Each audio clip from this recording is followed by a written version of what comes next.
Nos sociétaires nous interrogent de plus en plus souvent sur leur responsabilité en matière d'actes à visée esthétique.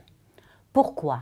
Eh bien déjà pour une raison de fait, ces actes se multiplient suite à la demande de plus en plus fréquente des patients en la matière.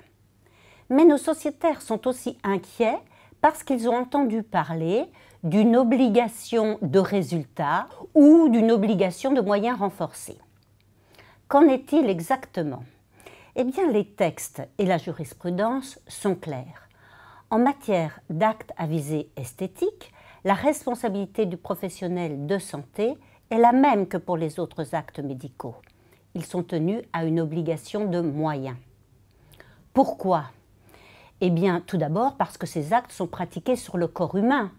Donc, des réactions imprévisibles sont toujours possibles. Mais aussi, il s'agit d'actes médicaux et la médecine n'est pas une science exacte. En tout état de cause, la notion d'obligation de moyens renforcés n'a pas de sens.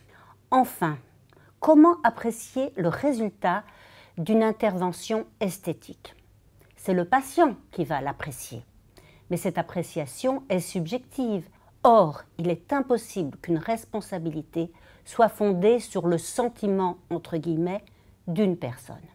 En revanche, je voudrais souligner l'importance du devoir d'information pour ces actes à visée esthétique.